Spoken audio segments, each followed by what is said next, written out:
Bonjour à tous, j'espère que vous allez bien.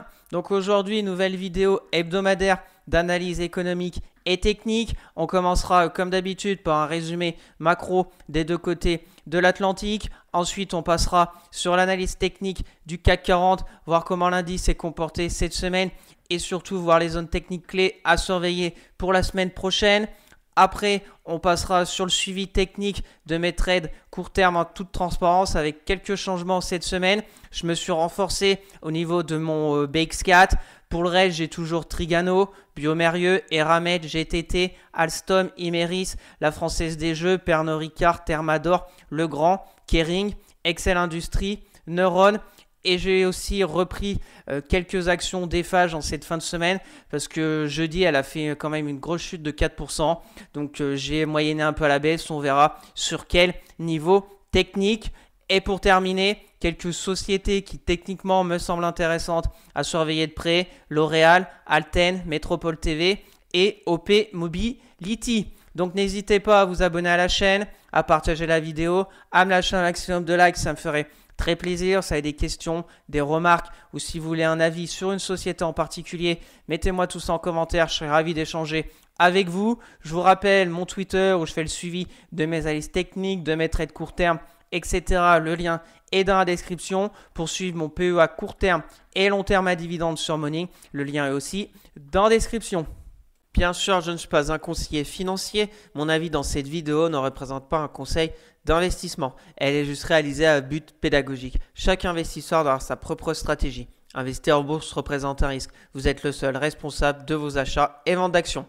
Allez, on va commencer avec les statistiques économiques de la zone euro pour cette semaine. Pas énormément de choses. On a quand même eu l'inflation qui est ressortie en ligne avec les attentes.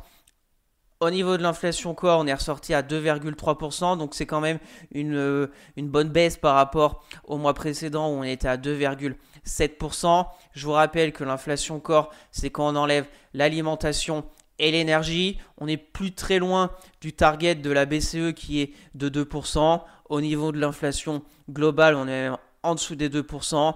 On est ressorti à 1,9%, aussi en baisse par rapport au mois précédent où on était à 2,2%. Donc dans l'ensemble, l'inflation en zone euro est très bien maîtrisée. On est aux objectifs de la BCE. On a une BCE qui a encore baissé ses taux et qui, je pense, va faire une petite pause.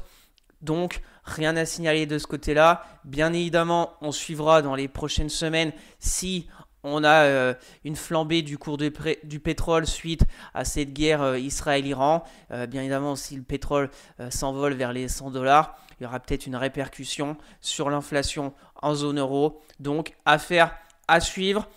Des petites stats pour la semaine prochaine, je vous ai mis en bas, il y aura les PMI manufacturiers, que ce soit de l'Allemagne, de la France, les PMI services aussi et de la zone euro. Ça sera, je crois, en début de semaine, lundi au mardi, donc on suivra ça.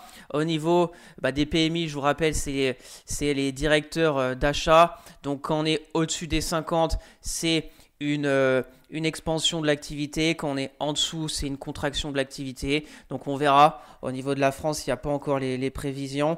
Si on retourne au-dessus des 50 ou pas. Et au niveau de la zone euro, on verra aussi si on est toujours vers les 50,5 au niveau des PMI composites de S&P Global. C'est qu'on fait service plus manufacture.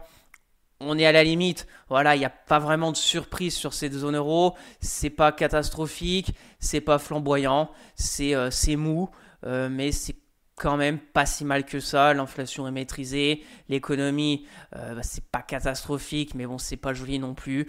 Donc c'est calme, affaire à suivre. On verra si pour la deuxième partie de l'année on aura des surprises ou pas au niveau de cette zone euro. Sans oublier bien évidemment en France, un peu la politique, si au mois de septembre, s'il y aura encore un remaniement, une dissolution, je n'en sais rien, mais il faudra surveiller ça de près parce que j'ai l'impression que ça s'embourbe un peu au niveau de l'Assemblée nationale.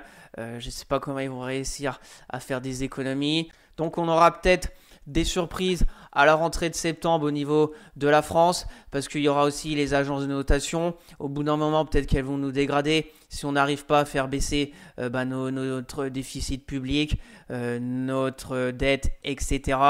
Et donc, on suivra ensemble les rendements obligataires qui pourraient bien évidemment s'envoler si on avait encore une crise politique en France. Donc, affaire à suivre. On traverse l'Atlantique pour aller voir maintenant les stats côté États-Unis de cette semaine. On a eu les ventes au détail qui sont ressorties pas jolies du tout. Les prévisions étaient de 0,2%. Elles sont sorties à moins 0,3%. Donc c'est une stat quand même importante à suivre parce que c'est tout ce qui concerne la consommation des ménages. Et comme on sait qu'il y a presque 2 tiers du PIB au niveau des États-Unis qui est fait par la consommation des ménages américains. Donc c'est quand même pas bon signe. Alors on n'est pas encore sur des chiffres catastrophiques, mais on voit quand même qu'on baisse, qu'on est passé sous les zéros. Donc ça va être à suivre pour le mois prochain au niveau de ces ventes au détail. On a eu aussi les inscriptions hebdomadaires au chômage comme tous les jeudis qui sont stables.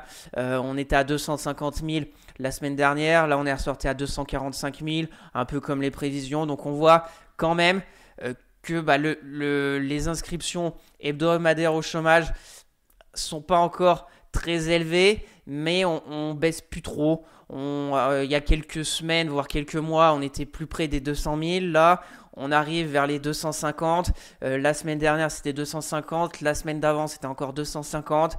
Donc, c'est pas encore des chiffres catastrophiques, mais on voit quand même qu'on a un petit ralentissement économique. J'ai envie de dire c'est plutôt normal parce que la Fed n'a toujours pas baissé ses taux.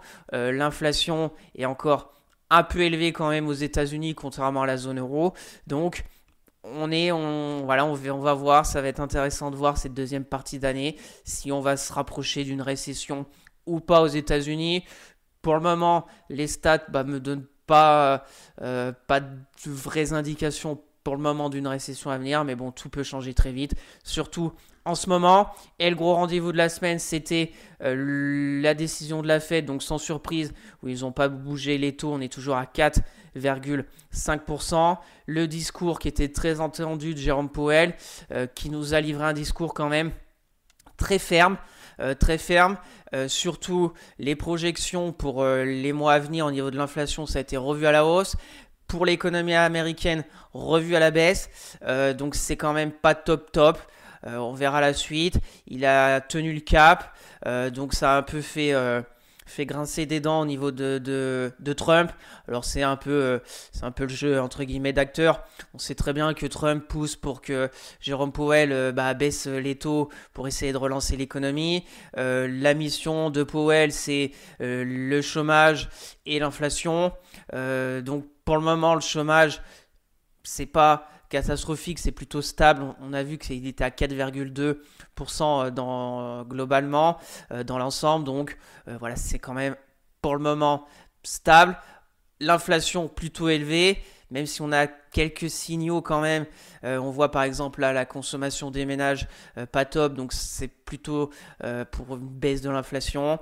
Maintenant, la grande question, bien évidemment, c'est ces tarifs douaniers. Comment on va sortir de ces négociations? C'est la guerre Israël-Iran. Alors bien évidemment, si les États-Unis s'en mêlent, ça pourrait secouer les marchés, ça pourrait secouer au niveau du baril de pétrole, sans même parler si l'Iran menace de bloquer le détroit d'Ormuz. Je vous rappelle qu'il y a plus de 20% du pétrole mondial qui transite par ce détroit.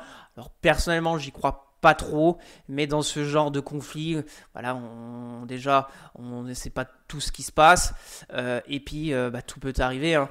Mais bon, je pense que ce détroit d'Ormuz, si il allait à être bloqué, je pense déjà que beaucoup interviendraient. Et en plus, je pense que ça nuirait même à l'Iran. Parce que eux aussi, bon, il faut bien qu'ils fassent pas sortir leur pétrole par ici. Donc, affaire à suivre. C'est quand même, on est un peu sur des œufs. Est-ce que ça va pencher du bon côté ou du mauvais côté? Ça peut bien évidemment pencher aussi du bon côté, hein. Il peut y avoir des négociations sur le programme d'uranium, etc. au niveau de l'Iran, ça peut s'apaiser, ça peut aussi, par ricochet, peut-être faire négocier la Russie avec l'Ukraine, parce que là on n'en parle plus trop, mais ça n'avance plus trop si c'est pour le moment sur le devant de la scène, ça doit négocier en arrière-boutique, mais bon, on verra la suite, ça peut, je pense qu'on est sur peut-être un point de bascule, est-ce qu'on va repartir dans un conflit qui va durer au Moyen-Orient, comme ça a été le cas dans le passé. On verra. Maintenant, c'est très compliqué à se prononcer parce qu'on déjà on ne sait pas de quoi sera fait l'avenir. Et bien évidemment, on n'est pas au premier plan pour savoir tout ce qui s'y passe. Je vous ai mis en bas des stats aussi à suivre la semaine prochaine. Il y aura la dernière, il y aura pas la dernière estimation, mais il y aura vraiment le PIB du T1. La dernière estimation était de moins 0,2%. On verra comment il va sortir. Je pense qu'il va être aux alentours des moins 0,2 au niveau du PIB du T1. Voilà, c'est un ralentissement bien évidemment marqué de l'économie américaine parce que sur le T4, on était à 2,4%. Maintenant, on verra avec les tarifs douaniers, etc. On est pour moi sur un point de bascule. Affaire à suivre. Il y aura aussi le PCE Core, l'indice des prix à la consommation des ménages. Très intéressant à suivre pour voir l'inflation. On n'a pas les prévisions encore, mais le dernier pour le mois d'avril était à 2,5%. Donc il faudrait qu'il soit en dessous des 2,5%. Donc affaire à suivre. Voilà. Point de bascule et on fera un point le week-end prochain sur déjà l'avancement de ce conflit, même de cette guerre entre Israël et Iran, les conséquences qu'il pourrait y avoir plus on va avancer dans ce conflit et on verra ça ensemble. On va passer maintenant rapidement aux petits graphiques que je vous fais suivre chaque week-end parce qu'ils peuvent bien évidemment avoir un impact sur les marchés financiers. Au niveau du rendement obligataire 10 ans français, pas de changement. On en a parlé que si durant peut-être la rentrée de septembre, on a encore des tensions politiques, voire les agences de notation qui reviennent à la charge pour qu'on baisse encore notre déficit public, la dette, etc. Ça pourrait générer de la volatilité sur le 10 ans français. Pour le moment, ça fait 2 mois qu'on est au même endroit, 3,24. Donc rien à signaler de particulier sur ce graphique. Au niveau du 10 ans allemand, c'est pareil. On a à peu près le haut en dessous des 3%. Si on s'y rapproche, pour moi, un danger. Si on va aussi trop bas, ça signifiera peut-être un fort ralentissement économique. Là, c'est comme la France, on reste vers les 2,51 depuis 2 mois. Donc, affaire à suivre. Au niveau du 10 ans américain, c'est la même chose, ça ne bouge plus trop, on ne sait pas trop les perspectives économiques, on a l'inflation, etc. Donc statu quo depuis aussi 2 mois, on est aux alentours des 4,40, c'est pareil, la borne haute pour moi danger, c'est au-dessus des 5%. Si on passe en dessous des 3,60, ça signifiera aussi peut-être un fort ralentissement économique aux États-Unis, peut-être risque de récession, donc aussi ça sera pour moi danger si on va trop vite en dessous des 3,60. Le graphique qu'il faut suivre de très près, c'est bien évidemment le cours du pétrole. On avait vu la semaine dernière, on était sur cette bougie où on avait fait plus 12%. On avait fait une mèche haute, on était pile sur cette résistance oblique du canal baissier. On voit que cette semaine, beaucoup de volatilité. On a quand même on est retourné dans ce canal baissier vers les 68 $ au niveau du baril. On a été jusqu'à 76 et là on est aux alentours des 73. Donc on voit qu'il y a beaucoup d'incertitudes suite à cette guerre Israël-Iran qu'on ne sait pas trop. Donc ça navigue. Pour moi, comme je vous l'ai dit le week-end dernier, quand même, on revient d'assez bas. Donc un baril de pétrole si peut-être il va monter vers 80 $. Pour moi, c'est la limite. 80 $, c'est pas encore énorme. Hein. Si on dézoome, on voit 80 $. On était après je vous rappelle que quand il y a eu la guerre Ukraine-Russie, on est monté à plus de 110 $. Là, ça commence à être chaud. 80 $, c'est pour moi une moyenne haute du prix.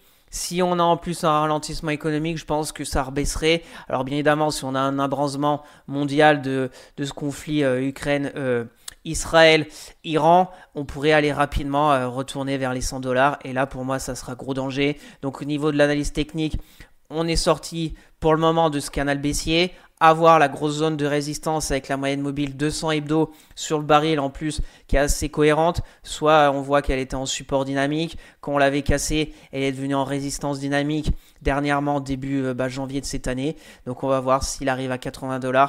Ce qui pourrait se passer si on rebaisse, ça sera plutôt un bon signe au niveau de ce baril de pétrole. Et au niveau de l'euro-dollar, rien à signaler cette semaine. Vous voyez cette bougie. Alors un peu de volatilité à la hausse, à la baisse. On va finir presque au même endroit que début de semaine. Donc on a toujours quand même un euro très fort. On avait vu le week-end dernier que malgré l'économie européenne qui est très faiblard et que le dollar est quand même l'économie américaine avec des taux toujours assez élevé, les investisseurs se penchent quand même sur l'euro parce que peut-être plus stable. On a parlé aussi des tensions internes aux États-Unis.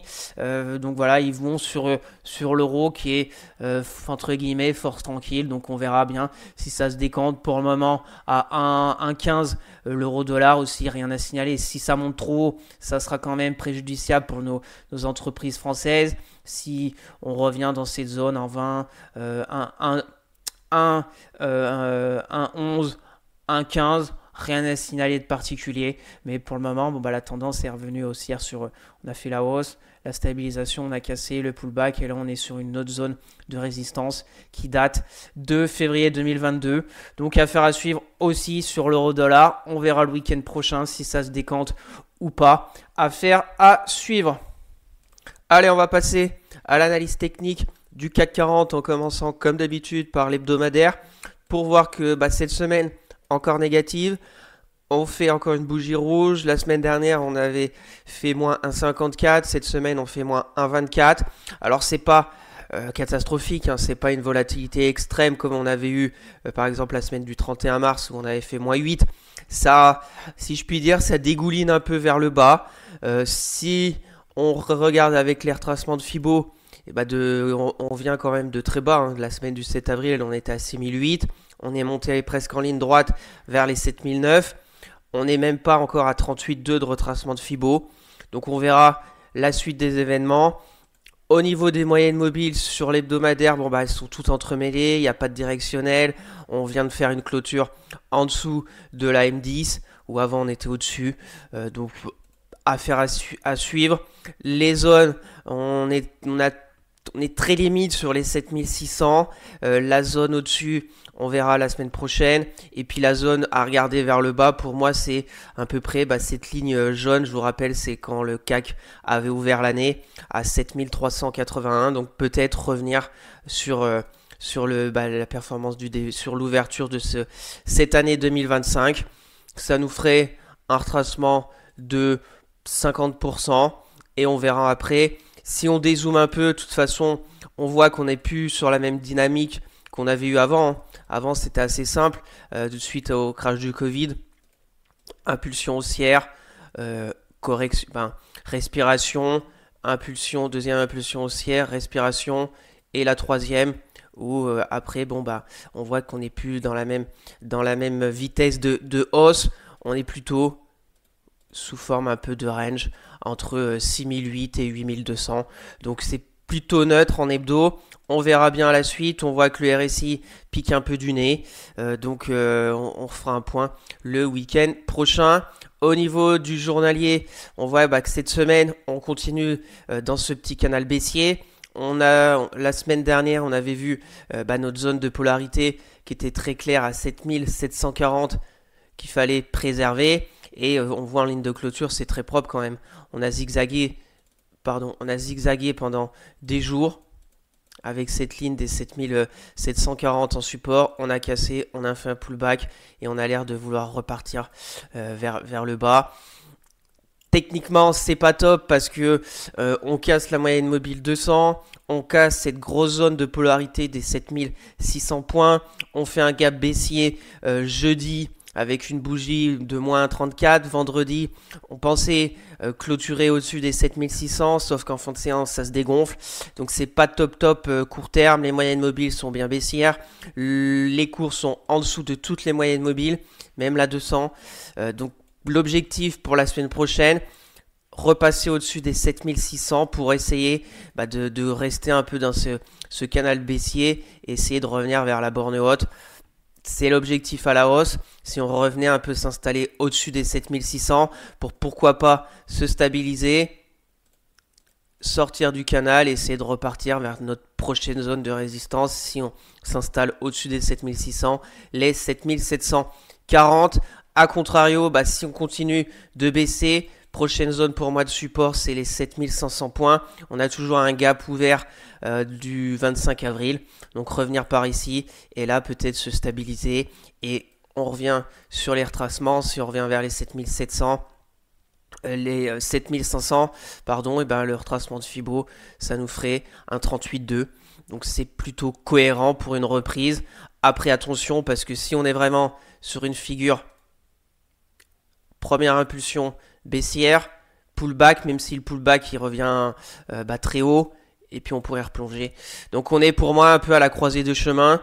Donc ça va être intéressant de voir la semaine prochaine si le CAC va se stabiliser entre 7500 et 7600, s'il va casser les 7500 ou s'il va reprendre espoir et repasser au-dessus des 7600, combler le gap baissier de jeudi, repasser au-dessus de la moyenne mobile 50, 200 et revenir vers cette oblique baissière. On voit aussi que ça se dégonfle pas mal au niveau du RSI. Donc, affaire à suivre et rendez-vous le week-end prochain.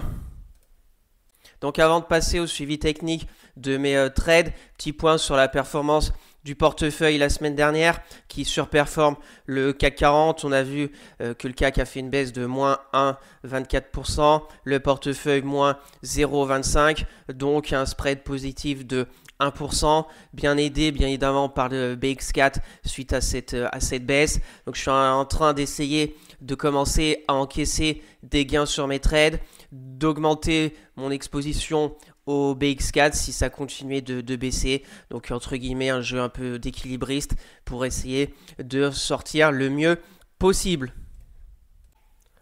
Allez, on va commencer ce suivi technique par le BX4. Donc comme je vous l'ai dit, repris quelques positions ce vendredi. Mon PRU a un petit peu baissé, il est à 0,85. On a vu techniquement que sur le CAC 40, il y a pas mal de signaux de faiblesse. On a cassé les 7600, on a fait un gap baissier et vendredi on n'a pas réussi à aller le combler, ça s'est dégonflé en fin de séance. On a cassé, on est en dessous de toutes les moyennes mobiles sur le CAC 40. Là on voit sur le BX4, et à l'inverse, on a cassé un peu une zone de résistance. Donc on verra.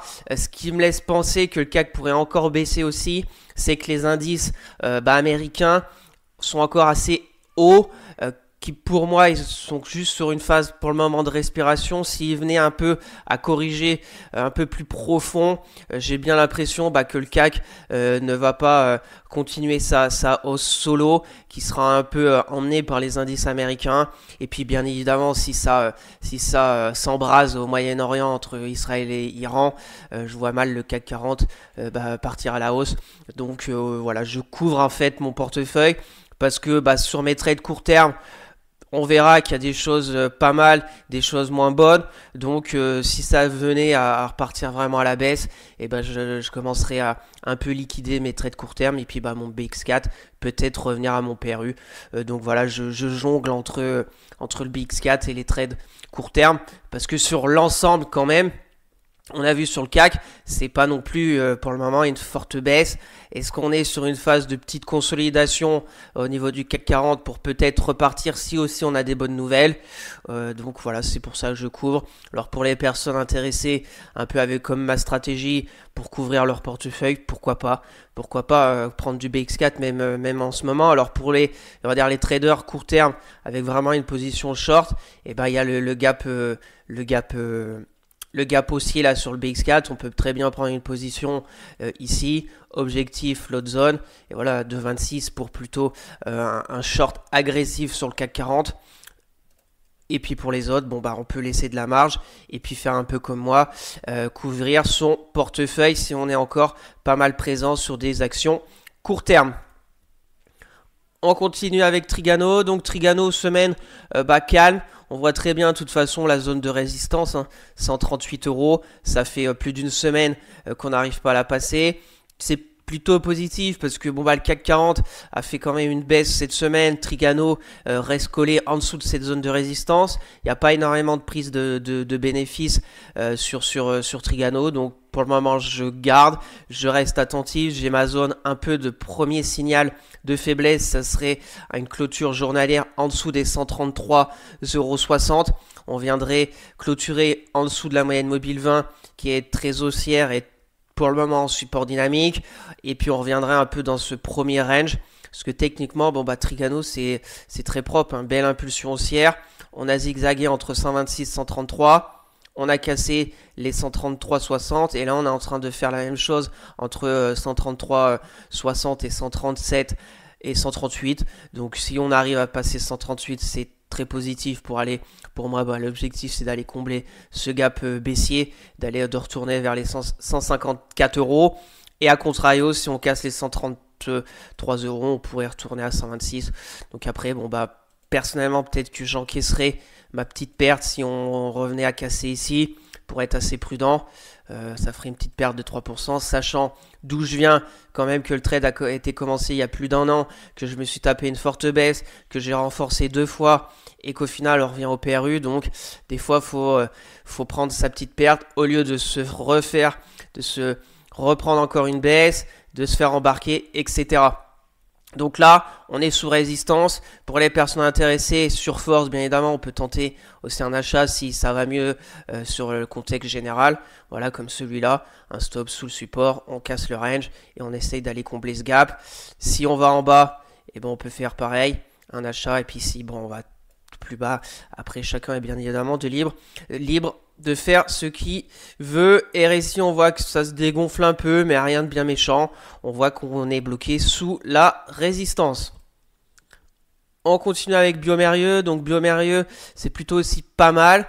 On avait baissé, vous savez un peu mon premier signal de faiblesse, c'est une clôture en dessous de ce support oblique. On était pile sur le support jeudi avec la baisse, mais on voit, ça tient très propre. Le support, je vous l'ai tracé depuis un moment, et pour le moment, il est plutôt cohérent et plutôt propre. On voit la tendance est plutôt très belle. Voilà, et on voit vendredi que ça a l'air de vouloir repartir. Donc je reste attentif. Premier signal de faiblesse, ce serait une clôture journalière vers les 118, qui me laisserait peut-être penser aussi à encaisser, parce que bon Biomérieux, très belle position, très beau trade, 103, si je encaisse vers 118, ça fera 15% de gain, toujours bon à prendre. On reste attentif. Pour les personnes intéressées sur Biomérieux, c'est par exemple le support, hein. Aussi trader agressif, on peut prendre pour aller chercher là-haut.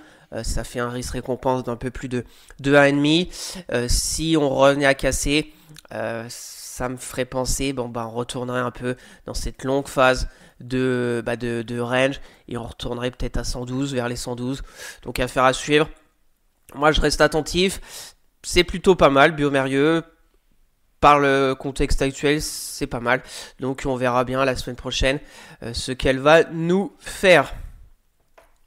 On continue avec Eramet. Donc Eramet, négatif, hein, on a cassé notre zone ici de polarité, hein, la zone des 48-60 là, vers les 48, c'est vraiment une grosse zone, hein. Tout là c'était support une fois, là on a cassé, on a repassé au-dessus, support.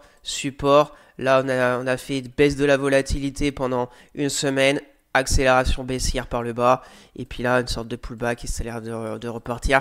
Donc, aussi dans le contexte actuel, les entreprises très cycliques comme Eramet, voilà, c'est en hebdo, hein, Eramet, vous savez, ma stratégie, c'est plutôt moyen terme, voire long terme, jouer le cycle. S'il faut attendre encore 2 ans sur Eramet, pourquoi pas. Bien évidemment, je ne me précipite pas à renforcer, parce qu'après, je vais être trop exposé à Eramet.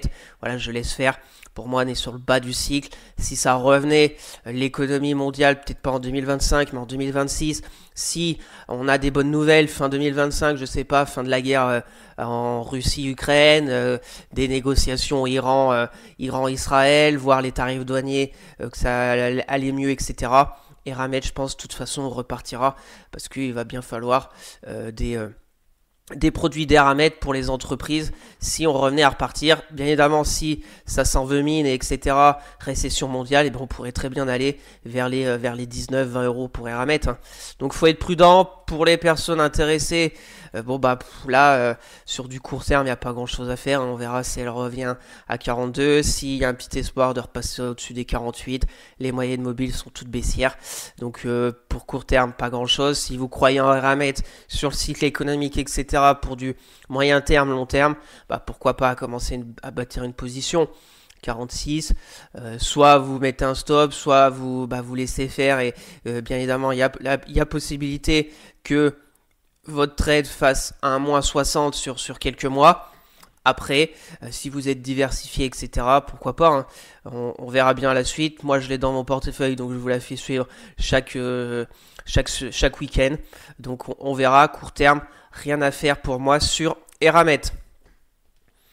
On passe à GTT. GTT, c'est pas si mal. On est toujours entre les 160 et les 170. Ça navigue. On est sur la moyenne mobile, mais comme il y a eu le détachement du dividende, on peut ajuster pour un peu gommer cette baisse suite au dividende pour voir qu'au final, c'est pas mal. Hein. On a eu la hausse presque spectaculaire, un peu de volatilité la journée du 9. Et puis ça a l'air de rester un peu sur les plus hauts, là 165. Donc pas grand chose. Si vous êtes dans le train comme moi, là je reste attentif. Je regarde si on baisse vers les 159, à voir si ça serait pas le moment aussi d'encaisser. Si on continue la hausse, on accompagne tranquillement. Je pense pas en reprendre dans l'immédiat. Voilà, mon PRU à 132 euros environ. Je suis aussi sur une très belle hausse de 25%. Donc c'est très positif. Le RSI se dégonfle, mais avec le gap du dividende, voilà, on est reparti. Rien aussi à faire vraiment pour les traders, soit on rebaisse à 160 et là, peut-être possibilité de jouer un peu le range pour aller là-haut. Ça ferait un risque de 1,63 et puis bien évidemment si on casse, on continue sur des nouveaux records sur GTT. Elle peut être intéressante dans le contexte actuel. Secteur un peu de l'énergie, etc. Ça peut être intéressant et c'est toujours intéressant depuis un long moment. GTT très bon, fondamental, etc. Donc affaire à suivre, là on est entre 160 et 170, on va voir par où GTT sortira en premier. On continue avec Alstom. Alstom, c'est pas joli, hein, ça navigue, on est sur une phase un peu de congestion. Je me suis laissé un peu embarquer suite à ces résultats très mal accueillis. Moins 18%, c'est entre guillemets la loterie des résultats. Des fois, c'est apprécié par le marché, on peut faire plus 10. À contrario, on peut faire moins 17. Après, il faut suivre les calendriers de vos entreprises que vous avez en trade court terme. Il y a des personnes qui à chaque fois avant les résultats, clôturent le trade. Des fois, c'est chacun fait bien comme il veut. Moi, la plupart du temps, je laisse. Et puis, j'essaye de voir. Là, Alstom, je me suis fait embarquer. Maintenant, on est très, très, très, très limite sur la zone. Vous voyez, la zone ici de support. Très limite. La bougie de vendredi est pas belle du tout. On a l'oblique. On aurait pu clôturer, par exemple, ici à 18,75. On aurait clôturé en force au-dessus de l'oblique. On voit la moyenne mobile 10 qui joue un rôle de résistance dynamique. Donc j'ai bien peur que la semaine prochaine, si ça continue de baisser sur le CAC en général, Alstom se laisse embarquer. Alors est-ce que je vais prendre ma perte ? Pourquoi pas, un peu stopper l'hémorragie. 3 positions, moins 13%, ça fait quand même une bonne perte. Mais j'ai pas mal encaissé. Parce qu'après, si on casse... Après, ça peut bien évidemment congestionner au-dessus, nous faire une petite figure, je sais pas comment, mais on peut aussi très bien accélérer vers les 16. Et là, c'est pas joli, hein. Si on se met en hebdo, Alstom, voilà les zones, hein. On voit, on sait pas trop. Techniquement, ça montait à 25,40, c'est rebaissé à 15,60, des grosses bougies hebdo, pas mal de volatilité, donc pas top. Pour les personnes intéressées, soit trader court terme, si ça va beaucoup mieux la semaine prochaine, on peut par exemple prendre une position à 19, stop par ici avec une petite marge, et puis objectif, aller là-haut, hein, combler le gap, et puis essayer d'avoir une structure, un peu de range comme ça. On verra. Pour le moment, court terme avec les bougies qu'on a, c'est vraiment pas top. Les volumes Voilà, on voit vendredi pas mal de volume, plus que la moyenne. Là, je vous rappelle ma petite ligne, là c'est la moyenne des 2 derniers mois au niveau des volumes. Quand on est au-dessus, c'est que il y a plus de volume que la moyenne des 2 derniers mois. Quand on est en dessous, c'est la baisse des volumes. Donc voilà. On verra, peut-être une décision à prendre pour ma part la semaine prochaine sur Alstom. Ce qui est sûr, c'est que techniquement, on n'est pas sur une vraie tendance haussière. On n'est pas non plus à la dérive, hein. Si on se met, est-ce qu'on est comme ça? On y va. C'est pas très clair du tout. Voilà. Pour conclure sur Alstom, les moyennes mobiles, on est dessous. Toutes les moyennes mobiles, 10, 20, 50, 200. Donc prudence quand même. On continue avec Imerys. Alors Imerys, pas belle la bougie de vendredi. Voilà, très moche.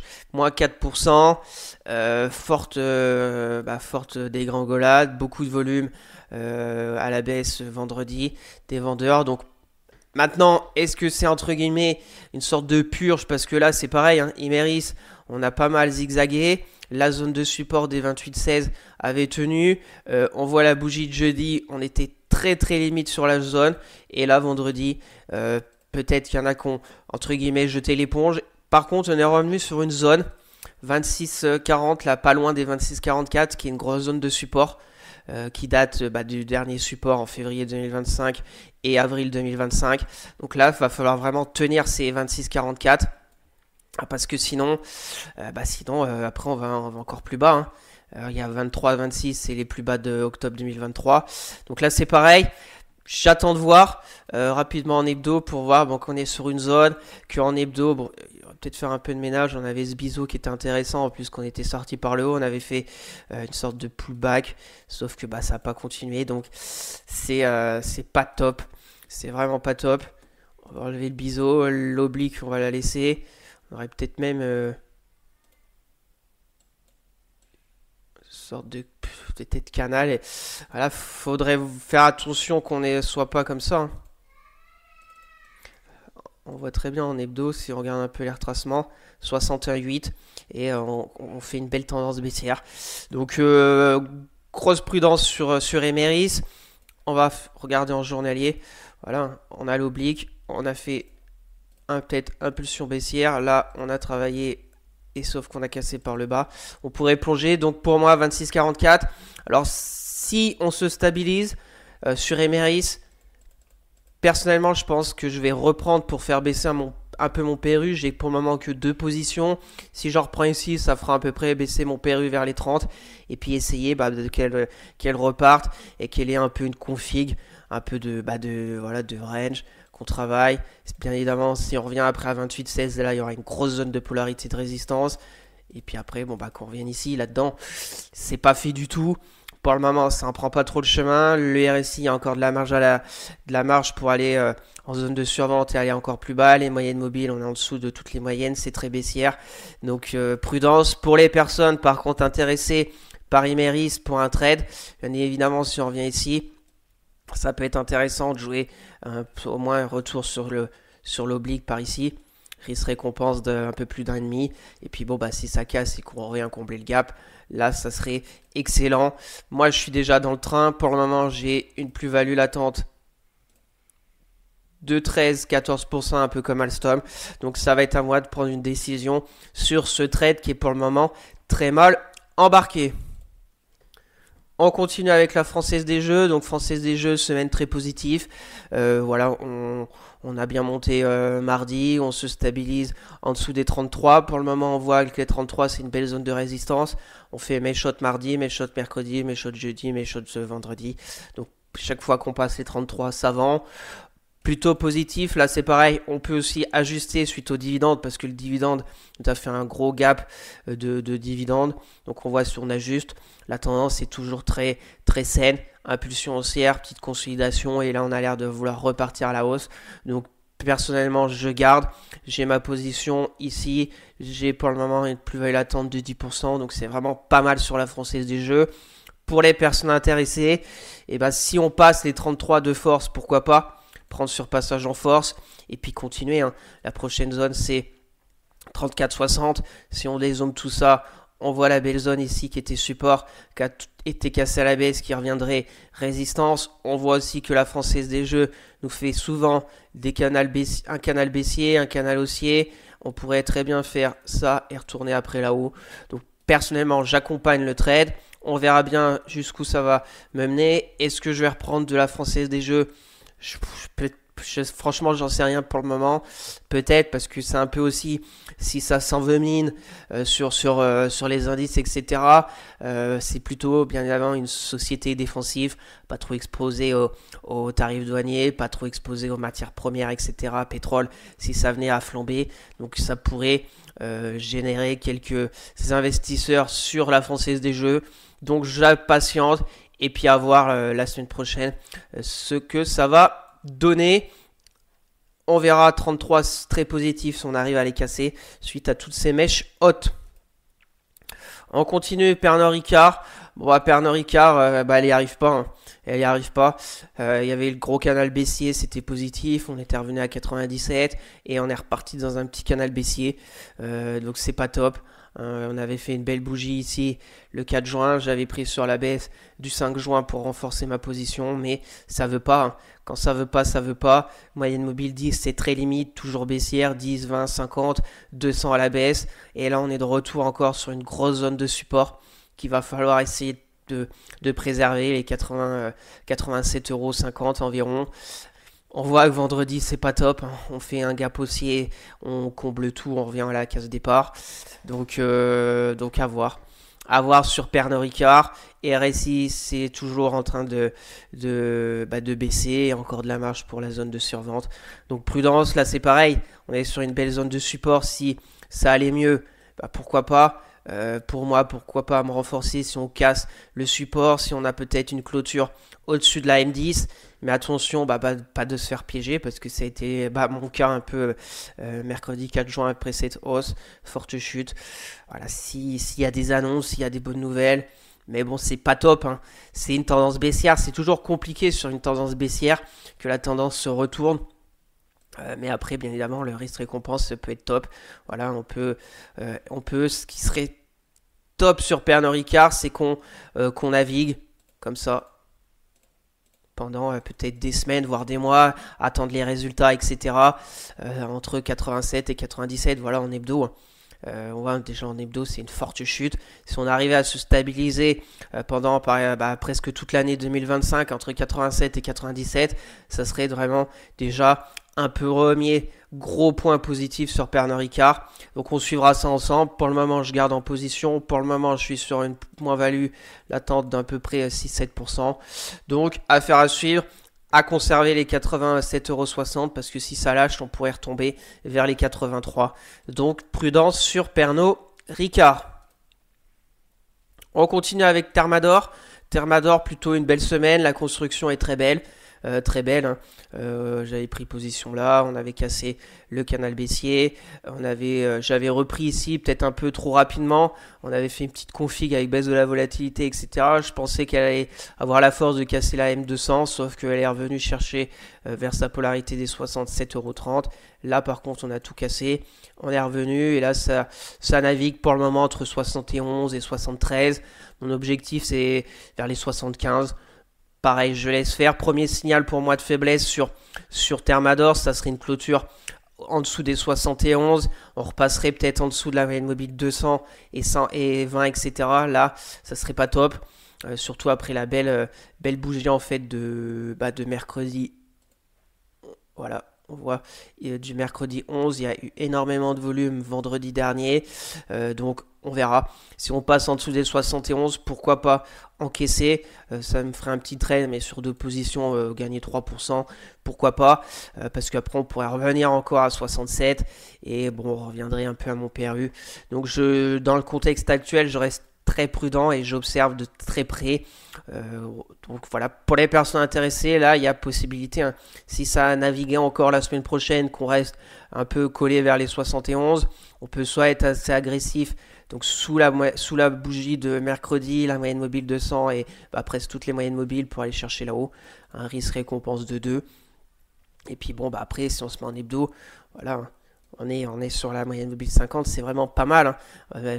Beau canal baissier, croisement à la hausse M10, M20, donc c'est plutôt très positif. La zone, la technique clé des 71 en résistance a été cassée. On voit des belles bougies hebdo, une petite bougie de consolidation. Donc pour le moment, c'est vraiment pas mal. Thermador, donc il faut rester attentif la semaine prochaine. On continue avec le grand.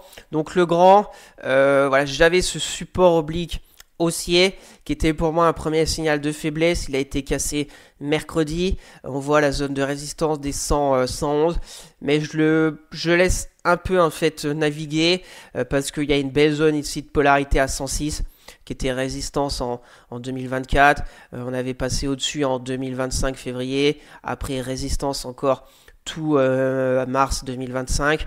On a cassé par le haut ici. Et là, on s'est installé entre 106 et 110. Donc, je laisse un peu de marge parce que bon, c'est pas catastrophique dans l'ensemble. Comme je vous l'ai dit, si on a un peu de bonnes nouvelles, on pourrait repartir à la hausse. Donc, je laisse 106 par contre. Pourquoi pas encaisser aussi 4-5% et puis voir la suite de Legrand parce qu'on casserait la zone de range. On casserait bien les moyennes mobiles. On reviendrait vers la 50. Donc, voilà, on pourrait très bien après retourner combler ce gap haussier et retourner direction les 100 rapidement. Donc, j'ai pas envie de me reprendre toute ma plus-value latente qui pour le moment à 6-7%, là où on est à 8, si on est là, ça fait 5. Donc on reste attentif. Pour les personnes intéressées, bon, c'est pareil. Si on revient ici et que ça fait comme les jours d'avant et qu'on retourne là-haut, première zone ici. Et puis si on continue la tendance primaire qui est très haussière, on pourrait très bien belle hausse, un range d'accumulation, on casse le range pour le haut et puis on va essayer de taper cette résistance oblique haussière là vers les 117, hein. Donc affaire à suivre, on est en phase en fait de latérisation. Il y a eu aussi le dividende si on ajuste pour voir. Bon, ça nous donne que les cours on voit qui est quand même assez haussier, hein. Si on ajuste avec le détachement qu'il y a eu il y a quelques jours, voilà, c'est plus haussier qu'on voit en ce moment. Donc je lui laisse une petite chance au niveau de Legrand. On continue avec Kering.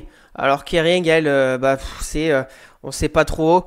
Entre guillemets, elle me fatigue parce que bon, techniquement, on retrouve les zones. Résistance 191. Donc il y a eu la news avec le PDG de Renault qui va passer chez Kering. Donc la news procurer une hausse lundi de 12% de Kering. Sauf que patatras, ça, en 3 jours, on voit que c'est quand même très fébrile, hein. Dès qu'on est arrivé à 191, là, ça s'est pressé à vendre. Il n'y a pas eu de contrepartie. Mardi, mercredi, jeudi, vendredi, une petite stabilisation. On fait plus de les volumes. Voilà, hein. Beau volume lundi suite à l'annonce. Après, ça se dégrade. Vendredi, des gros volumes. Mais c'était aussi la journée des 4 sorcières. Donc, pas mal d'arbitrage. Donc, c'est pour ça qu'il y a beaucoup de volume vendredi. On verra la suite.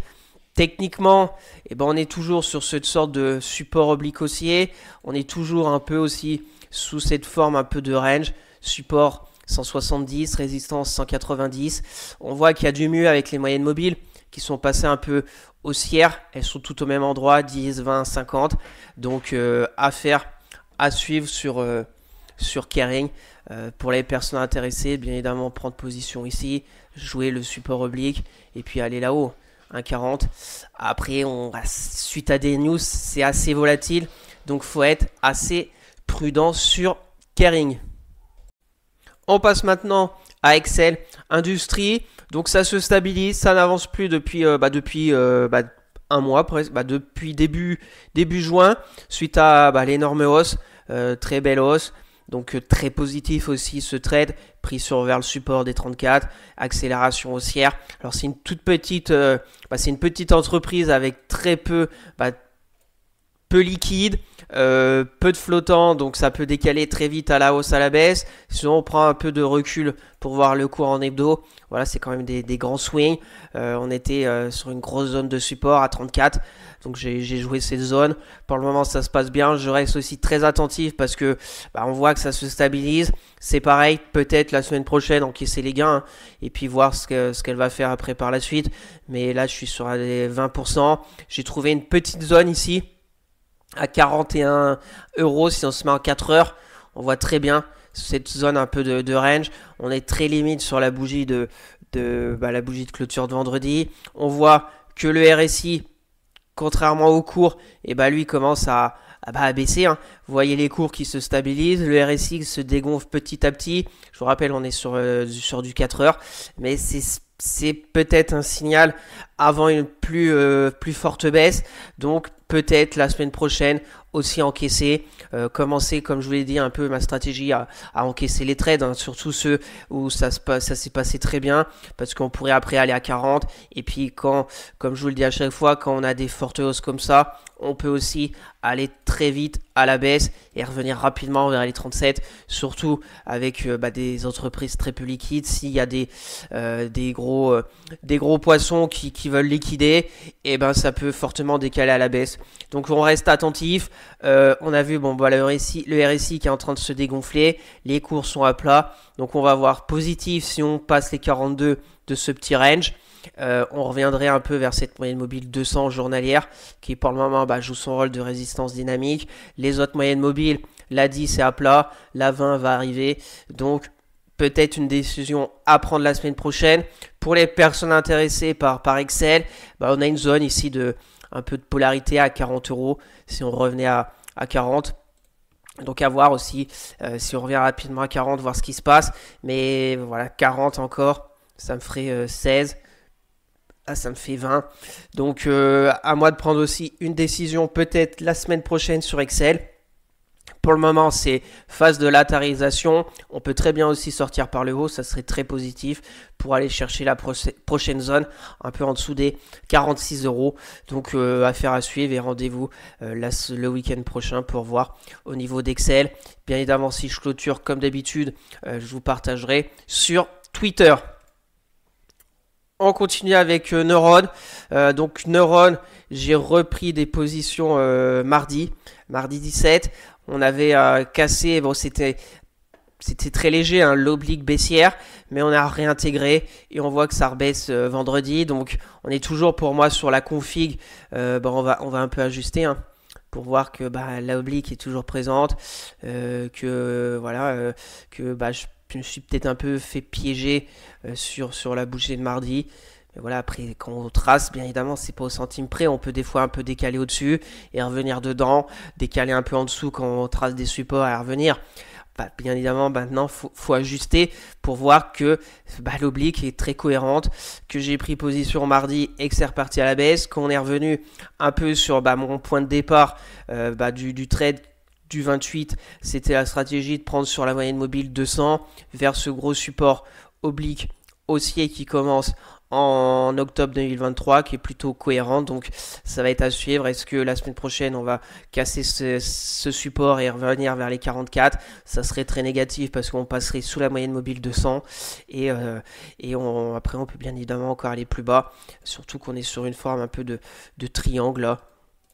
On voit donc scénario très positif, ça serait de casser l'oblique, de casser les 47,55, ça nous ouvrirait la voie vers les 49. Donc je reste attentif, j'observe, je regarde volume, rien à signaler.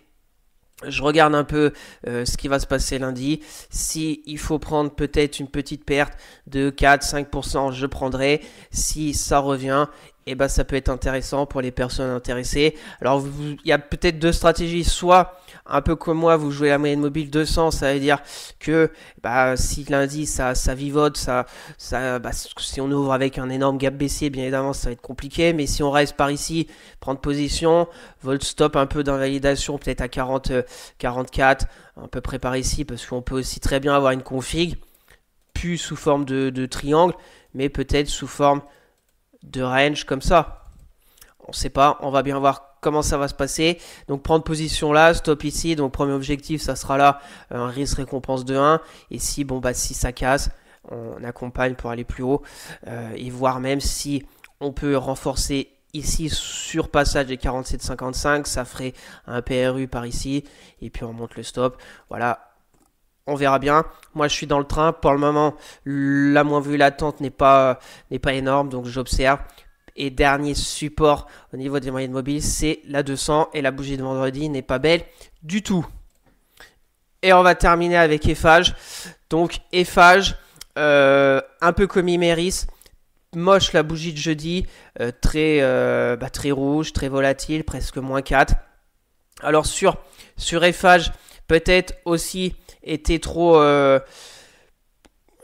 anticipé parce que j'ai commencé le trade le 12 juin. On était, on va remettre, c'était une forme de un peu biseau comme ça. Et là, j'ai retracé un peu, mais on était presque sorti. Si on enlève un peu, on était presque sorti de cette résistance oblique baissière. J'avais la moyenne mobile aussi 50 qui était pour le moment un beau support dynamique, sauf que ça a fait l'inverse, ça nous a cassé par le bas et la moyenne mobile 50 n'a pas tenu, ça a accéléré jeudi. Donc pour on va dire changer un peu de stratégie, comme on est revenu vers une zone un peu de support vers les 112 €, donc j'ai renforcé jeudi, donc mon PRU à 118. On reste toujours quand même négatif parce qu'en plus les moyennes mobiles 10-20 sont baissières, on est en dessous de la 50 et la 200 est très loin. Donc pour moi 112, si on casse les 112, peut-être aussi prendre sa perte. On aura essayé de entre guillemets moyenner à la baisse, sauf que ça n'aura pas marché, prendre sa perte de 6%, et parce qu'elle pourrait très bien aller bien plus basse. On aurait peut-être un changement de secteur, les secteurs un peu construction, etc. Je pense à Bouygues, Eiffage, Vinci, qui ont fait des très belles performances cette année. Ça pourrait changer un peu de secteur pour les investisseurs. Donc on reste prudent. On verra. Pour les personnes intéressées, on est sur une zone de support. Donc si vous croyez en Eiffage et qu'au final, on peut très bien aussi avoir une config comme ça. C'est plutôt une tendance haussière très saine, hein. On regarde les retracements de Fibo. Ici, on est sur du 50, donc très propre. On peut très bien relancer la dynamique haussière sur Eiffage. Il y a eu l'impulsion haussière, la consolidation de 50% de retracement, et puis on repart. Donc, plutôt intéressante cette zone. À voir si ça tient ou pas la semaine prochaine. Ce qui serait très intéressant, c'est on est venu là, on se stabilise, on casse l'oblique, on a la moyenne mobile de 10 qui vient, et puis on repart. Donc c'est un peu le scénario que je joue maintenant. Ça peut aussi tout casser par le bas, donc on verra bien ce qui va se passer la semaine prochaine. RSI, on voit qu'il se dégonfle depuis pas mal de temps. On a encore de la marge, on n'est même pas en zone de survente. Les volumes, gros volume, vendredi, mais bon, les 4 sorcières. Mais on voit que ça commence à un peu bouger sur Eiffage. Donc prudence. On est sur la zone de support. On va bien voir la semaine prochaine ce qui va se passer sur Eiffage. Donc voilà ce tour d'horizon complet de mes trades court terme toujours dans mon portefeuille. Il y a du bon, il y a du moins bon et peut-être des arbitrages qui vont se faire la semaine prochaine, surtout si ça bouge pas mal sur les marchés. Et on va finir comme d'habitude par quelques sociétés qui techniquement me semblent intéressantes à surveiller de près. On va revoir encore L'Oréal. Ça fait je crois 3 week-ends que je vous la montre parce que techniquement c'est pas mal. Par contre on voit qu'il y a pas mal de faiblesses. Là on est très limite sur la zone de polarité. Donc ça va être début de semaine. Est-ce qu'on va repasser au-dessus des 366 € ou pas? J'ai une sorte de petit canal baissier. Donc on pourrait aussi avoir une config où on revenait avec un retour vers les 357, on a un beau petit support oblique haussier, on a la moyenne mobile 200 qui est plutôt aussi intéressante, qui était une résistance dynamique qu'on a cassée, qui pourrait jouer un rôle de support dynamique. Donc par ici, ce qui serait intéressant avec cette config de revenir par ici, ça serait prendre position là, un stop sur la zone ici une autre zone de polarité qui était aussi une zone de prix très travaillée par le marché vers les 340. Ça ferait un stop à peu près 4-5%. Et puis jouer la reprise. Le passage du canal baissier et jouer un petit peu la reprise de L'Oréal. À peu près comme ça, prendre ici et puis espérer soit on se stabilise après à 366 parce que dans un premier temps si on revient ici il va falloir s'installer au-dessus des 366, baisse de la volatilité et rechercher les 393. Voilà, surveiller si ça voulait repartir au niveau du CAC. Bien évidemment il va falloir que L'Oréal aussi qui est pas mal pondéré, très pondéré sur le CAC. Le secteur du luxe pour le moment ça va pas bien du tout, mais si on a des espoirs, L'Oréal repartira. Donc, à surveiller la semaine prochaine. Moyenne mobile, à part la 200 qui est sous les cours, les autres sont repartis à la baisse. Donc, prudence. Le RSI plutôt neutre, mais continue de baisser. Donc, on est un peu croisé des chemins. Est-ce qu'on va récupérer les 366 direct début de semaine? Est-ce qu'on va revenir par ici ou carrément? On pourrait aussi carrément aller là à 343 et là ça sera surveillé si on a une petite figure soit de range de stabilisation. Donc affaire à suivre, je vais vous la partager et vous la faire suivre comme d'habitude sur Twitter. N'hésitez pas pour me suivre, le lien est dans la description. On continue avec Alten. Donc Alten, je vous en avais parlé cette semaine sur ma vidéo sur l'analyse hebdo et suivi mensuel. Donc on est revenu sur une zone déjà en hebdo intéressante, c'est un gros support à 70, une zone de polarité pour l'hebdo. Ce qui nous intéresse aujourd'hui, c'est plutôt du court terme et on voit, c'est très clair, forte chute et on s'est stabilisé entre 70 et 76. Le gap baissier du vendredi 25 avril joue un rôle de résistance, c'est très clair. Donc voilà, c'est assez simple alors on ne sait pas, quand on est sur une phase comme ça de stabilisation, ça peut soit partir par le bas, soit par le haut. Si on joue au moins le haut du range, ça nous fait un risque récompense de 1. Si ça veut aller combler le gap, voire un peu plus haut, on est sur un très bon point d'entrée parce que le risque récompense sera excellent si on veut repartir. Maintenant, comme tout range, ça peut très bien casser par le bas et direction vers les 60 euros. Donc, il ne faudra pas se laisser embarquer si ça casse par le bas parce que la tendance primaire est baissière. Hein. On peut très bien, hop, ça casse par le bas et on continue la tendance de baisse. C'est comme quand on est en haut. Mais si on arrivait à passer par le haut, là, on serait plutôt neutre. Et puis après, une grosse zone de résistance vers les 90. Donc, affaire à suivre, je vous la partage. C'est entre guillemets dangereux parce qu'on est sur quand même de la baisse. Mais on est sur une grosse zone de support qui pourrait, à minima, générer encore un retour vers les 76 euros. On continue avec Métropole TV. Métropole TV, on est sur zone aussi, vers 12-18. On voit que ça se stabilise depuis une semaine. On est très très limite, mais c'est une zone de support. On est un peu en dessous de la moyenne mobile 200 sur Métropole TV. La moyenne mobile 10, on est très limite. Donc là, c'est un peu comme Alten. Hein. C'est assez simple, pas se laisser embarquer, stop assez court et puis on essaye de jouer un retour. Là aussi, il y a eu le gap de dividendes. Donc si on ajuste un peu et qu'on gomme ce gap, on est sur la zone, on est meilleur au niveau des moyennes mobiles parce que le gap est surtout gros parce que il y a un gros dividende sur Métropole TV. Donc c'est pas si mal que ça. Maintenant, faut servir au même que sur ce graphe. Faut tenir cette zone, essayer de casser par le haut. Si on se met en 4 heures, je pense qu'on voit le range. En plus, avec baisse de la volatilité. Voilà. La baisse, on a eu le rebond. La baisse, et là, ça fait depuis le 10 juin, depuis plus de 10 jours qu'on n'avance plus. Donc, ça va bientôt décaler, soit à la baisse, soit à la hausse. Ça, on ne sait pas à l'avance. Donc, je vous la partage. Être prudent parce qu'on peut très bien aussi décaler fortement à la baisse. Donc, affaire à suivre sur Métropole TV. Et on va continuer et finir avec OP Mobility. Donc OP Mobility, on est quand même sur une belle tendance. Si on se met en hebdo, on est sur une zone technique clé en résistance qu'on a clôturé la semaine dernière au-dessus. Cette semaine, est-ce qu'on est sur un pullback? C'est la question. On voit En journalier aussi, la construction est plutôt belle. La hausse suite la semaine du 7 avril. On casse les résistances. On se stabilise sous les 11,17. On arrive à aller à 11,63. Et là, est-ce qu'on est sur un pullback? On voit que ça peine.